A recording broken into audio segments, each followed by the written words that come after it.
on the screen. Farah, I have to say, this is going to date us a little bit, I think. But I've known Farah for over 20 years, believe it or not. And she's always been dynamic and a go-getter.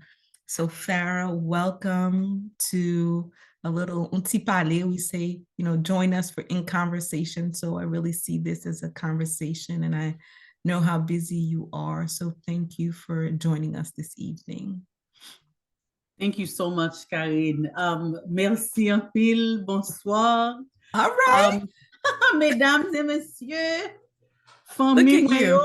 Famille New York, that's it. Famille, tout le monde, vraiment, son privilège pour me là avec nous aujourd'hui. Je fais petit commencement ça en créole, mais je continue en anglais. Je suis bien contente d'entendre Karine l'a dit que il y a des gens qui parlent créole là, qui traduit.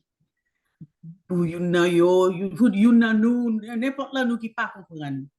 Donc, je suis bien contente d'entendre ça. Et merci. Okay, avec plaisir, vraiment. Thank you so much for inviting me. Thank you. Oh, you're so welcome. Yes. Listen, anyone who knows me, I'm always about listening and learning and taking information in and figuring it out. And certainly with the collective, we are a group of Haitian women-led grassroots organizations throughout Haiti that work on different sectors, different topics, from health to youth, to girls' empowerment, to sexual and reproductive health, and so on and so on. And so it's always about how can we encourage growth of our local partners, which then obviously impacts communities, right? That's right. So we shared your bio, obviously, with everyone. It has just a snippet of all of the wonderful things that you are about and that you do. But I'd love for you to just tell us a little bit about who you are, the work that you do, kind of what brought you to where you are today. Of course. Thank you so much. My name is Farah Tanis. As many, I'm sure I'm saying this as if you don't know this. I currently am the Chief Executive Officer and one of the founders of Black Women's Blueprint. We're spearheading this tremendous wellness movement, right? A healing movement called Restore Forward. It's a land-based movement. But just to talk about myself, I was born in Haiti. I immigrated to the United States when I was 9 years old, which was in 1982. I'm 51. And yes. So we've known each other for more than 20 years. I think it's more than 20. I think we've known each other even before I joined the Haitian women's movement as a 20-something-year-old. I was working with people with AIDS at the time. We were serving our communities at that time. But I was born in Haiti, emigrated, had an incredibly difficult time in the 80s as a young person, being here and, dealing with the issue of HIV/AIDS and, of course, the blame. So we still relive that trauma, all of us to some degree. And I think as Haitian people, not just as Haitian women, but as Haitian people, it's been trauma upon trauma upon trauma. I myself, my entire life has been marked by various forms of trauma. My mother is a survivor of domestic violence and multiple rapes, right? My father is also a survivor of various forms of violence. As we know, many of our Haitian men, Haitian brothers, Haitian grandfathers are as well, right? As they commit violence, they too have been victims of violence, right? Not to excuse, but dehumanization begets dehumanization. And so I come from this work from a very personal place. And I come from this work, of course, as a professional. And my profession is, I have a master's in social work. My postgraduate degree is in family therapy for very specific reasons, as far as families, caring about Haitian families first and caring about all families, Black families. I want to honor the many Haitian women feminists who've made it possible for me to be here. right? Thank you for Regardless, saying that. right, of Yes. all Yep. the strife and the tactics of divide and conquer we never even realized, you know, Yeah. were Pile occurring. fois, parce que y a divisé pour régner, nous pas comprendre communauté qui gagne entre nous-mêmes là, qui fait que gain de force qui finit pour déstabiliser organisation yo, spécialement groupe féministe yo, les n'a fait des travail qui a fait changement et systématique et l'aime tap grandi pas comprendre qui genre de travail que nous-mêmes nous tap fait. Et moi, je viens rendre moi compte, les m'a regardé jodi ya, tout mouvement que n'a fait yo, qui gens que et gagner un sentiment divisé pour régner ça, pour capable déstabiliser. Et nous capable même voir ça en Haïti, puis capable déstabiliser nous côté yo diviser, nous côté que nous pas même ouais yon l'autre comme sœur avec frère encore. Alors, moi, je voulais prendre moment ça là pour me capable voir un gros couteau champ pour chaque grande femme ça yo, gen qui pi grand passé qui te tracé chemin, qui quitte un pile bagay pour nous même pour nous pour nous pour nous apprendre tant qu'au monde des séries de femmes jam qui te gagné et femmes jam qui te des séries de guerrières qui commençaient un travail. I appreciate your saying that. I went to the Black Feminist Forum in Barbados. When was that? God, it seems so long ago, but sometime this year. And they had a special kind of time and set aside to honor the elders. And I thought, this is great. I'm so grateful for that because it is something that I teach my kids too, right? Like you didn't just get here on your own, somebody sacrificed for you to get here, or somebody just laid the path for you, but, always be in recognition of your elders and those ancestors that came before you. So I appreciate your saying that. Now, Droit Femme, you've started several organizations, the ones that I know of. So there's Droit Femme. Yes. There is Black Women's Blueprint. That's right. And then Restore Forward. Right. So oftentimes I always tell people, no matter what job you have, you always learn something from it. There's always a lesson learned, right? That kind of carries you through onto your next job or what you choose as a career, let's say. So what were the lessons learned from you in Droit Femme that you think made you even think about starting the Black Women's Blueprint, and why the Black Women's Blueprint? Right. Well, as I told you, I'm a 51-year-old right now, right? I've been in the Black feminist movement for over 30 years, right? So 25, 30 years. It's hard to pinpoint, I think, for many of us who are feminists, how it is we became feminists, how it is we became human rights defenders, because there's always a story when you were a child, how you were just railing against the system, right? Yes. So, when you think of the Black feminist movement in particular, it foregrounds the rights, right? And the bodily integrity, the dignity of every woman inside of their varying identities, right? Inside of any space that we occupy. It's an intersectional movement, which is something that, of course, I stood at the intersections as an immigrant, as a girl, as a Black person, right? We stood at these intersections superimposed on each other. But since the founding of Droit Femme in 1999, when you think about that, what led me and what attracted me to that was that feminism that was burning inside me, and I didn't have a place for it. And so I met a colleague while I was working in the HIV/AIDS movement who said, come join us. Haitian women are having these amazing meetings, and we're going to change the world. And so I said, I am there. Take me with you. And so I went, and I still think of this sister, and I say, the universe, God is God, and all the ancestors bless her, because she brought me to that meeting where I met the founders of Droit Femme. And I think since 1999, even before then, Haitian women's movements, they've been evolving. They had already been evolving, especially in their approach to violence.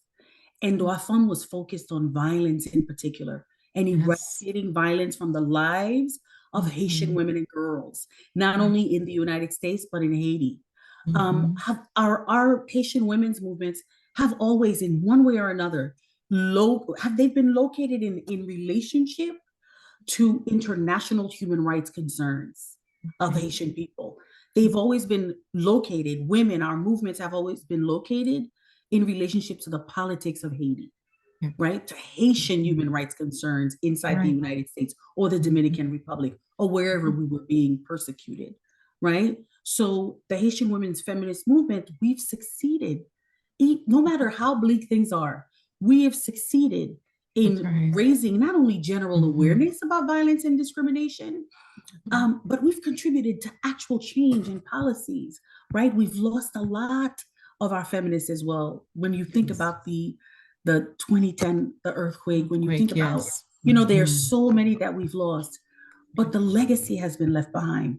And so while Droit Femme existed to connect the local to the global and confront inequalities faced by Haitian immigrant women in the US and Haiti, through learning exchanges and et cetera, BWB, Black Women's Blueprint, was started for me on a very personal level. And I talked about the divide and conquer tactics that were used to destabilize a lot of our movements while we were making progress on a personal level. And I hope that I am among people who understand humanity. And so I'm going to speak to you in a very honest way. For me, Black Women's Blueprint, when I was founding that organization, right around the time, this was right before the earthquake, right? The idea came up for me that something needed to happen. So in 2008, this idea of Black Women's Blueprint came to me in conversation with my partner at the time. And at that time, I was at my end, sort of leaving Droit Femme. I was resigning from Droit Femme. 2007, I handed in my resignation because we had started falling apart. And the organization itself and us as women already, it's almost as if we knew something terrible was coming and we had started a grieving and a mourning process, but we weren't holding each other enough because we fell apart. That pulling apart by the external systems superimposed on, and I ask for grace as I say this, the actual granddaughter of my mother's rapist. I'm gonna say this again. My mother was raped at the age of 12 for 3 days in her home by a Haitian man in Haiti. And the Haitian man's granddaughter walks into Droit Femme. Imagine that. I have not told too many people this aspect of the story. The granddaughter, wow, what a moment. Into Droit Femme, right? The granddaughter of the rapist who raped my mother joined the organization. I'm not going to go into too deep a detail. I went to my sisters and said, I can't do it. I can't take it. I know who this person is. And there wasn't enough of that holding environment. And I say this and I ask this with grace. I love these women. I have made mistakes myself, right? But it's important as we talk about these movements, as we talk about changing the world, that we confront ourselves as well and what has brought us pain, right? And we say, forgiveness is sacrosanct. Forgiveness is sacrosanct. I forgive these women, right? But there was this moment for me personally. I know a lot of people have been asking. So thank you for giving me the opportunity to say that moment when I did not see Droit Femme as a home anymore is when I decided. It's time to go. It's time to go. Ça, nous connaissons que c'est le ça pour aller. En addition, que nous te fait homophobie que nous gagnons, laisse ça. Nous capable penser dans le ça qui est passé, parce que c'est même bagage jodia. Nous avons une petite amélioration. Et génération qui plus jeune, nous connaît réellement plus bon tant que dans le pays États-Unis, mais grand monde et génération qui plus grand qui a parlé de les grands chance donc un monde moi-même comme un monde qui expérience un monde qui homosexuel ça sont qui nuit senti discrimination ça c'est grand moi ça c'est grand soeur yoye même si on pas te reconnaître mais même reconnaître yo c'est ça fait que sort of like the daughter of Dua Fam. Okay, right? Good. As the daughter. It's like you have one child, then you have another. Right? Another, yes. Well, so maybe not the daughter, the little sister, right? Yes. Of Dua Fam. And Black Women's Blueprint, the idea in 2008 came about. In 2010, we were launched. It is a civil and human rights organization. It's founded to amplify the voices of Black women and girls, femmes, and non-binary people. Black Women's Blueprint's mission, we're here to create a culture where women of African descent are fully empowered across identities, across ethnicities, and where disparities that we were facing around gender and sexual orientation and gender identity and incarceration status, around economic status, education status, and other structural hierarchies, that these disparities would be erased. The impact of those on our material conditions would be erased. So we've become a sanctuary where Black women can harness the power to control their lives and live lives of sovereignty and dignity. As you can see, the missions are similar, just expanded. Yes, Dua Fam, we hear the term Dua Fam. And, you know, I think that, and I have a 20-year-old daughter, and, you know, and certainly with the young people, if you will, that I work with at Diaspora Community Services, the way they see things and talk about things and about being feminist or Black feminist, or what they'll be okay with and what they're like not happening. I tell them all the time, it's because the path was laid out for you to be able to do that. That's right. So I think that's always a big thing. You know, I also think sometimes we see feminists as a dirty word, or if I say I'm a feminist, people are like, yeah. Okay. My thing is, if you have a mother, you're a feminist. That's just my thing. So that goes for men also. And in our work at the Haitian Women's Collective, one of the things that we talk about a lot is using a gender lens, right? Gender justice, gender empowerment. But, you know, sometimes it's, why are we so focused on women? Why does it have to be about women and girls? What about the broader community? My response to that is, where would we be without women? And women, when we say women, it's because we know the central importance of women, and that they are leaders in families, they are leaders of their children, and so on and so on. So for you, being in this kind of framework of being a feminist or Black feminism or whatever, what is that definition for you? How do you connect it to the work that you're doing? For me, feminism is survival. It is the way that we survive. It is the way that I have survived. As I have told you, I was raised in a family where there was a lot of violence. My mother experienced a lot of violence. Without feminism, I would not be able to put language to that and understand the undergirding issues, the factors that continue to perpetuate that violence in my life, and that continue to perpetuate it in my environment, and that continue to keep us from healing from it, because we, as hurt people, started hurting people. And so when I think of feminism, it is that space, and this is, you know, we can use the general, you know, definition of it, you know, ensuring the right humanity of every single, but there is something about it that is life-giving, about feminism for me, that is life-giving, that is generative, that demands that I respect, that I honor every single woman-identified person, woman-identified, whether or not they were assigned female at birth, right? Every single woman-identified person in my life, and that my liberation is tied to theirs. So feminism for me is about liberation. It is about rights. It is about dignity. It is about the sovereignty of every single person to be able to make choices and decisions and to reach their full potential. And it is also about the legacy and the legions of women that we should have surrounding us as any of us advances forward, as any of us makes a move to fight for justice, right? It is a requirement. It is also a manifest, right? There are feminist manifestas, right? Yes. There is something. It's a requirement. It is a mandate. Feminism is a mandate I like that. we live Feminism in. Look, I'm writing this down, people.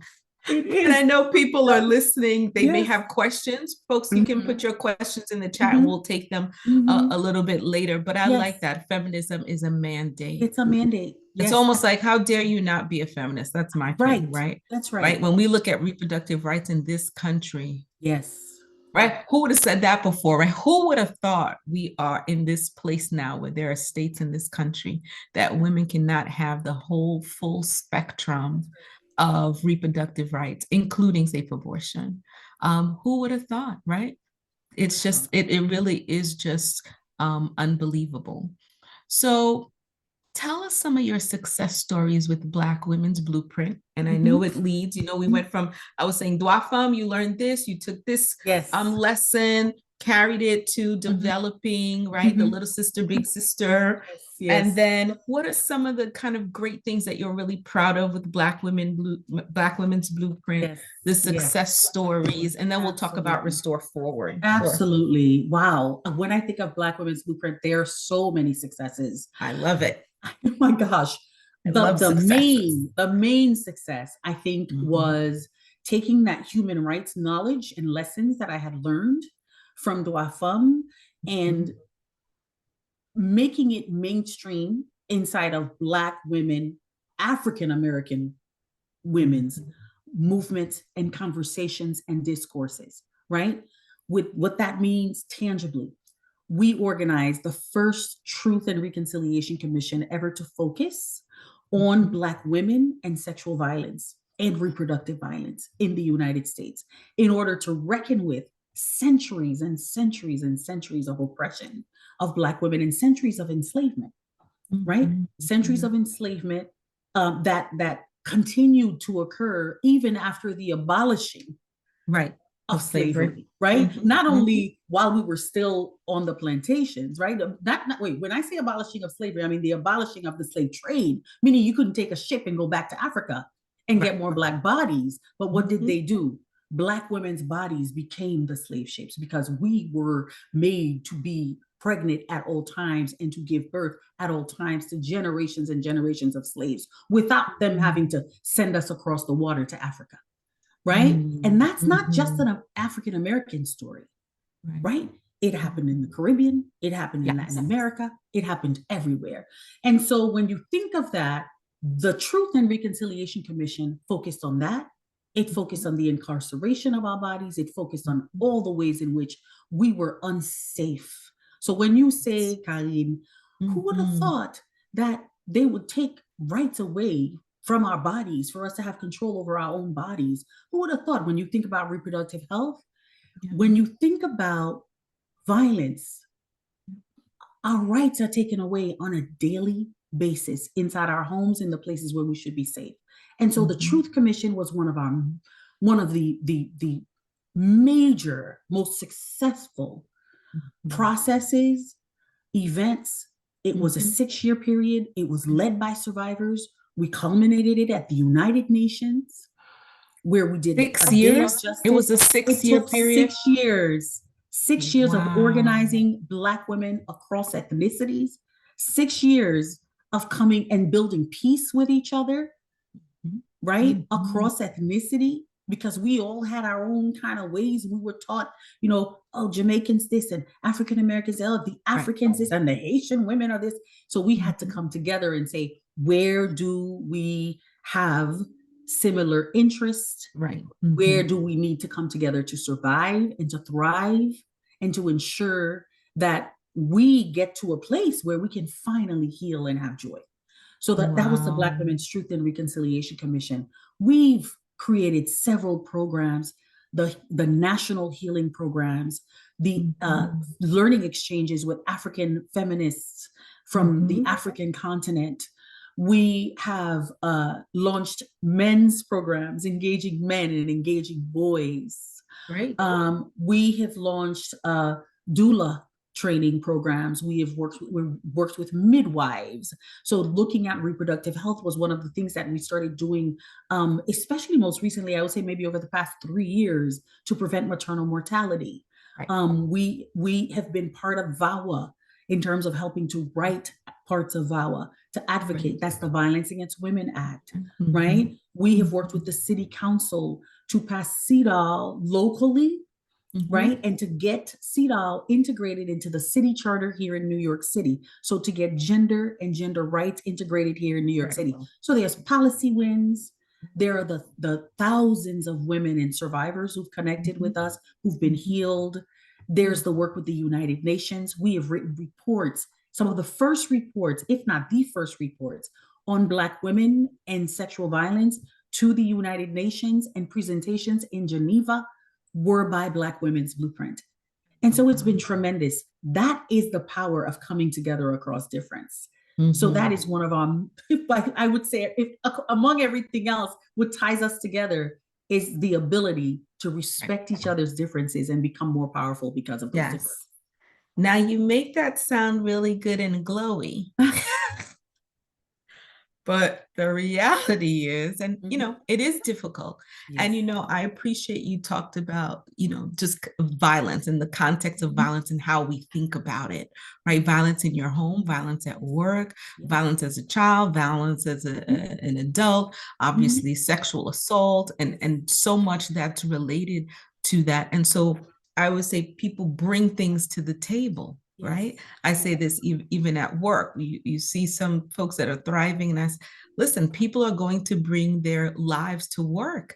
So if they're a struggling mom, or if they're going through a horrible time, or, you know, I've had staff who are victims of abuse and just don't know what to do, and it's showing out at work, right? You're bringing all of that you're bringing your true self to the table.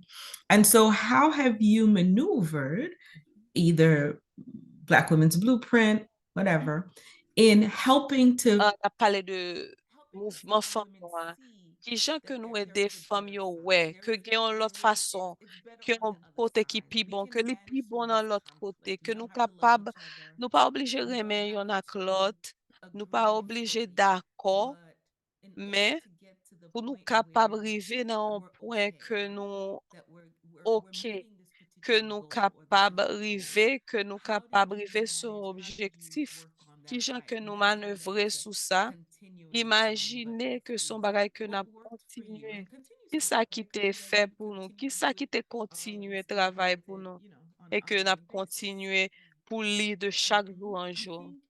This is going to sound cliche. Of course, communication is key, right? Communication is key. However, there is a culture that needs to be created around every group, any group that you are with, any community. There is a culture and a dynamic that has to be sustained. Number one, it's if someone needs to exit or wants to exit, you allow them to exit and you leave the door open and say to them, this will always be your home, right? Because sometimes there is no willingness to engage in peace building or to engage in conflict resolution or anything. There is no willingness. And so you let folks go, but you will always be a member of this organization and a member of this family. Black Women's Blueprint was started as a member organization because what we wanted to do is we wanted to create a horizontal kind of leadership structure. That doesn't always work. It's incredibly difficult. But what it did leave us with, although we do have a hierarchy and a decision-making structure inside the organization, what the idea and aspiring to the idea of horizontal and everyone has a say, what that left us with was everyone feels like they're a member and everyone feels like they belong in the organization. And that means decision-making, not as advisory board members, not as, a committee, but everyone, we had member meetings every single month where every single member, whether you were getting counseling or you were on the board or you were a donor, you sat in that one room and we made decisions about the major things that would happen inside of the organization. So whether there is conflict, right? What would happen is whether you leave, whether you stay, there was a space. We created a space to handle those kinds of conflicts. And the reason we were able to get past those conflicts is because we all had one goal. We all saw ourselves as powerful. We all saw ourselves as decision makers.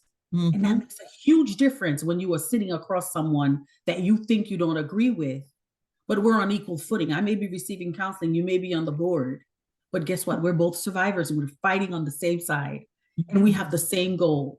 And I may not stay here till next month. I may be leaving right now, but I know that you and everyone else in this room are going to continuously reach out to me and let me know that there's a home here and I can come back here. And if I want to reopen the conversation around a restorative process, that I can do that. Right. So that is the way that we've operated. I really appreciate that. I think for us at the collective, there's always bumps and bruises along the way. But one of the things is, as we begin, as I share with you, we'll launch the Fund for Haitian Women next year. Shirley, I can hear you. Am I supposed to hear whoever else? Okay.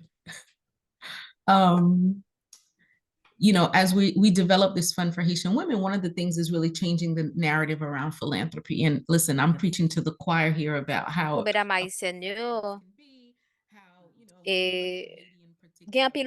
the question, why do we? Well, you don't bring local people to the table. You don't ask them about the problem so that you can understand the context of the problem. And chances are they probably have the solutions.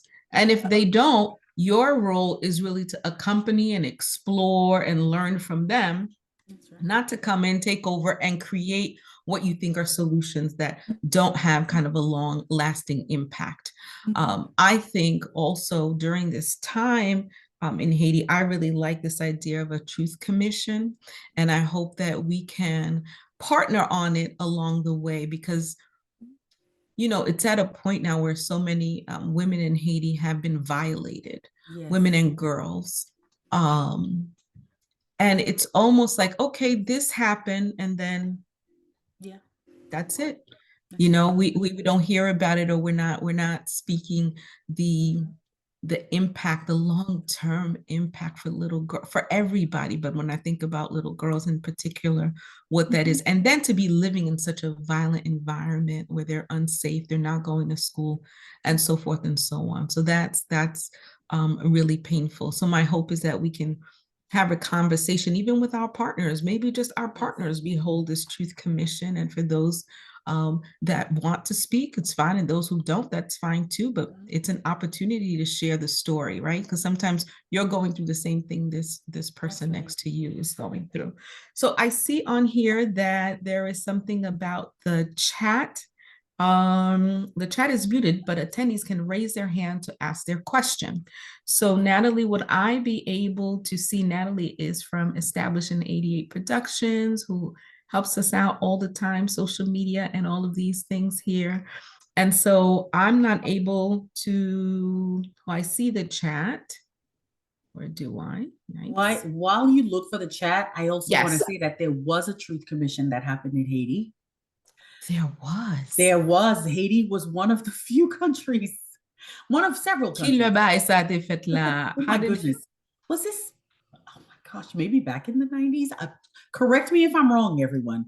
But I don't know. There was a truth commission to hear more. Yes, there was a truth commission in Haiti.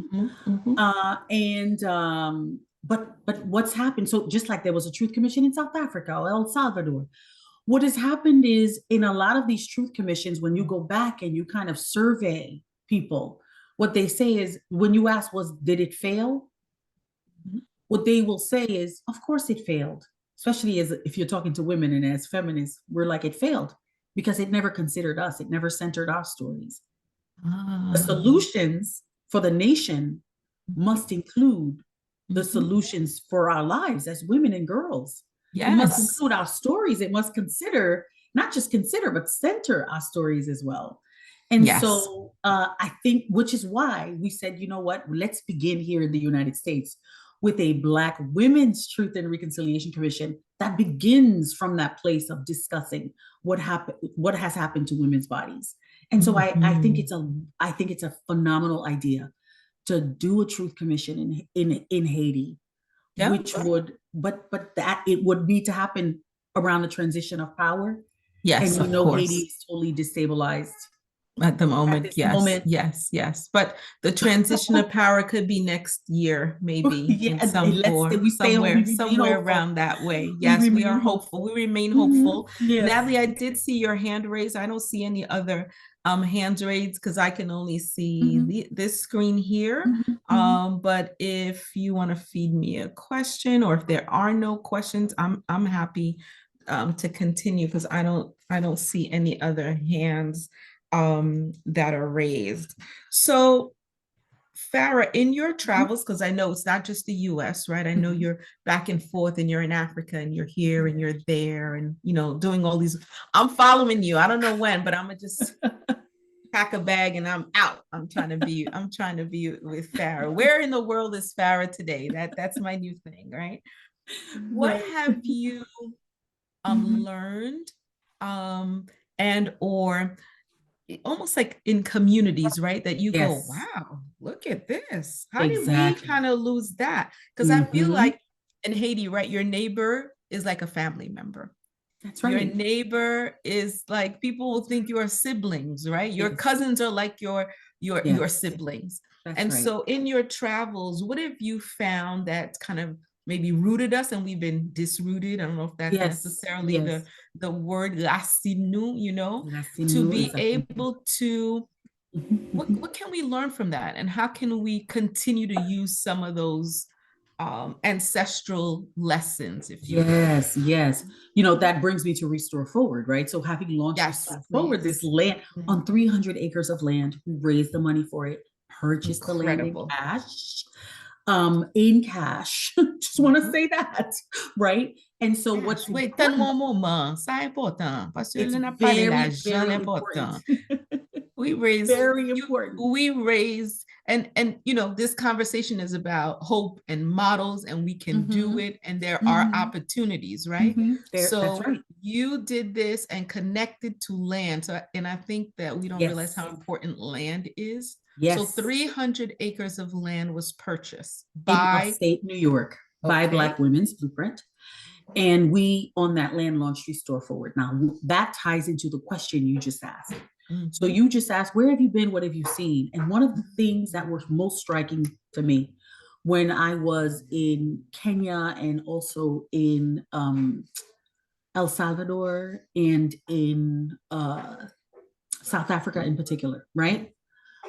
South Africa most recently were the matriarchal villages, women-run, women-led villages. Even though they didn't call themselves matriarchal villages, women-run, women-led. In the instance of Kenya, these women who had been raped by the British Army, by the Europeans, decided that they were going to take themselves out of society and create a holistic place where they can co-create a vibrant and a safe community for women to live lives of sovereignty and dignity, which is exactly what the mission of Restore Forward is, for where women and all people could recover from trauma. And so when you think of Kenya and these they had their farms, they grew their own food, they had their machetes, they defended themselves. They stayed connected with the men in their lives, right? The Kenyan men who assisted in various ways, but did not live in the village, right? They lived in the perimeter. And so there was protection. The women also knew how to protect themselves. So when you had a band of men coming in to steal their goats, if their sons, their brothers were not around in the vicinity, they could defend themselves, right? And so that was tremendous. And I remember talking to a young woman there, a young, maybe 18-year-old. And I don't remember exactly what the question was, but it was something around gender roles and how she felt about having to do a particular type of labor that is considered to be within the gender role of female. And she could not understand what I was talking about. She was like, wait, what do you mean? We do everything. This is what roles? Right. Like it felt like, wow, this is what it means to be raised in a village where women rule. Interesting. Right? Where women have power, where women are not imparting or causing violence against each other, where women are defending each other, where to wash the dishes and milk the goats doesn't feel like women's work and girls' work. It doesn't feel demeaning. Yes. Because the masculine role is more important. So in El Salvador, a group of women are in the mountains, they are in the jungle, they are underground, and they are midwives, and they are doulas, and they are doctors, and they take care of their sick. You have to go deep, deep in the forest, to the point where if you stand in the jungle too long, the vines will wrap around your feet. The whole jungle is alive. It's almost as if nature, Mother Nature, Earth itself is protecting these women from intruders, right? So you can't stand too still there, right? Because the earth will wrap itself, and they're prickly. The vines are prickly. Wow. So tremendous things I have seen. And in South Africa, the granny midwives, and we call them midwives because they're also all responsible for bringing forth the next generation and being of assistance. Or they are wise. These are not matriarchal villages, but these women are revered, they are listened to, they impart their wisdom, they pass down their wisdom, the men hear them. And so the entire notion of having land and creating, co-creating a vibrant and safe community where women and old people can live lives of sovereignty and dignity, that's to me incredible. was like, wow.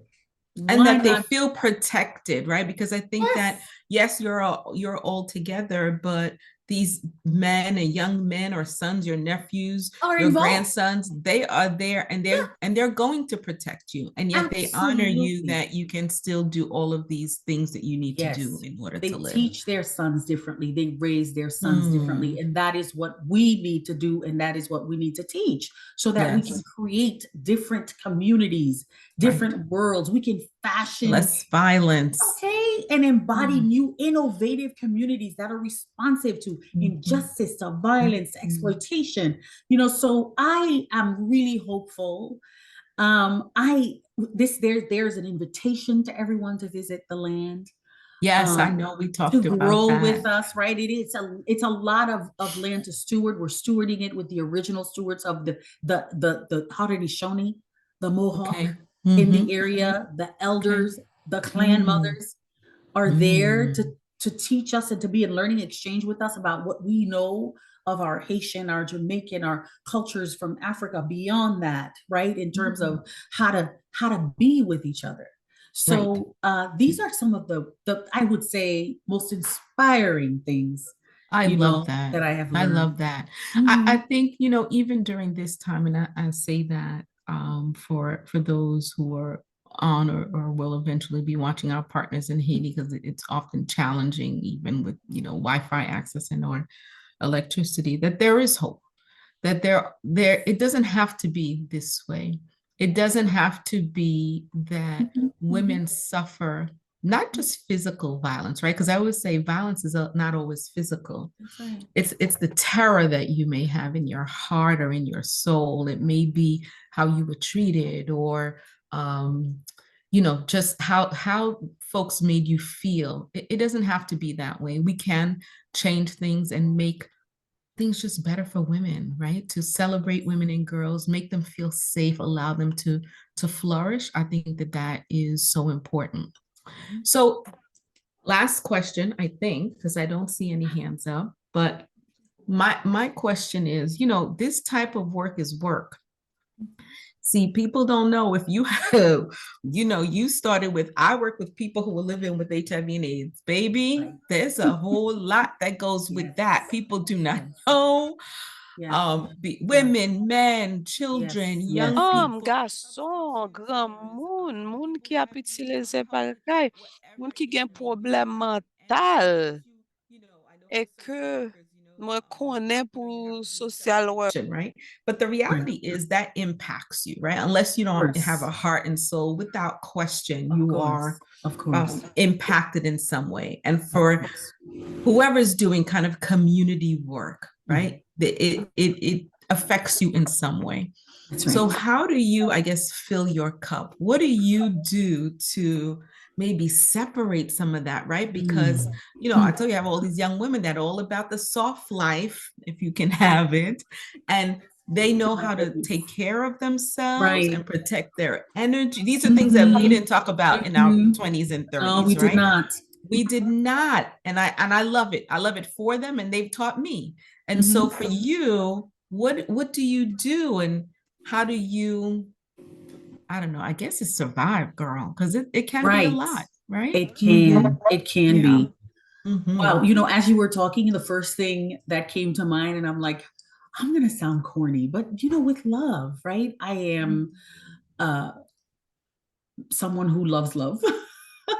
And so love is a good thing. Love is a good thing. Love is a great with love. thing. But you know, that's sometimes, you know, love turns sour or things happen, and you know, you're not always kind of like, you don't, it's not always perfect. However, yes, of course. I think for myself, when I say start with love, it's also about loving on yourself, right? And as corny as that sounds, what I have been able to create in my life is that every quarter I go somewhere and I don't work. I don't have access to my phone. So a lot of times it'll be like, wait, every 3 months I'm calling Farah and I cannot reach her.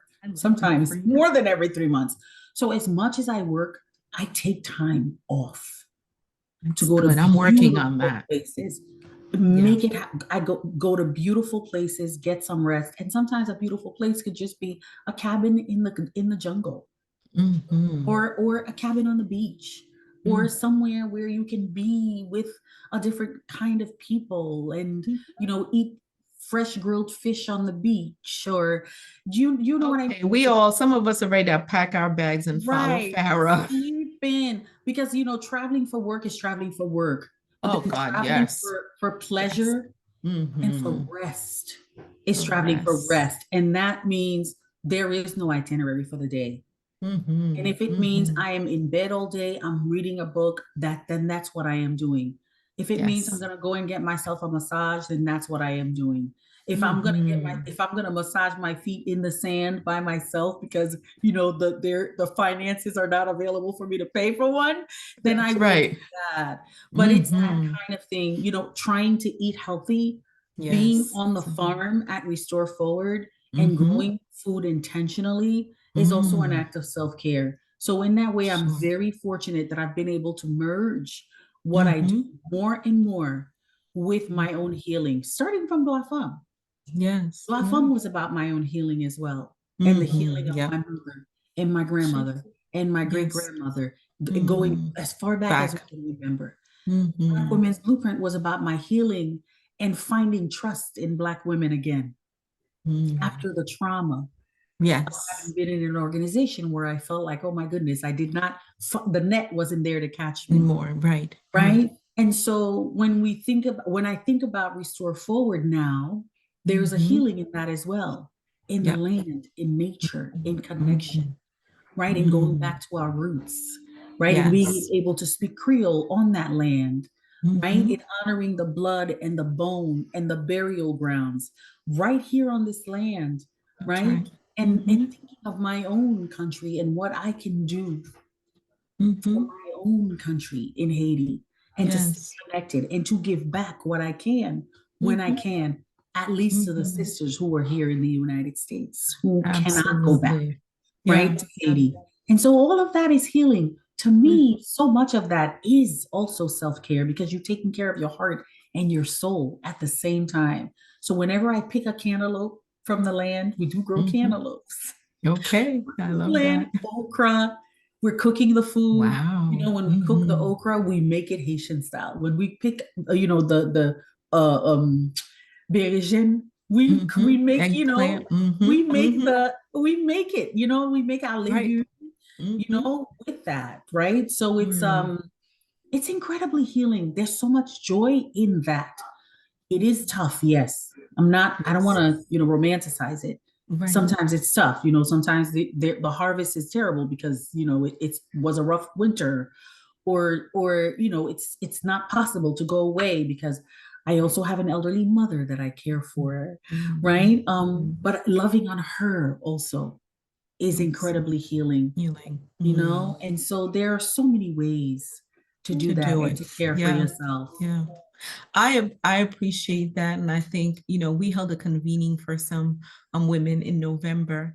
And, what I went into it with and thinking, and we had an agenda and everything, I could have just thrown that out. I think that it was a moment that people needed the rest, right? We say rest is the new revolution. Yes, that's right. And just to be together from different places, women who had to maybe flee Haiti, women who, their partners are here, their kids are here, they're trying to do back and forth in Haiti, still run organizations, still be leaders, still be activists, still, it's a lot. And so taking care of you first is so very important. And I'm really hopeful that our partners in Haiti will watch this, will encourage them to, because you don't think of farming maybe while you're doing it as valuable, right? That I'm still a farmer. Meanwhile, most of us rushing to try to grow our own food and Yes. eat really pure organic food. That's exactly and so right. forth, right? So encouraging them and taking care of yourself is certainly so important. So I want to just reinforce, I guess, that message to our listeners, to our partners, to the women leaders as we close out Women's Month.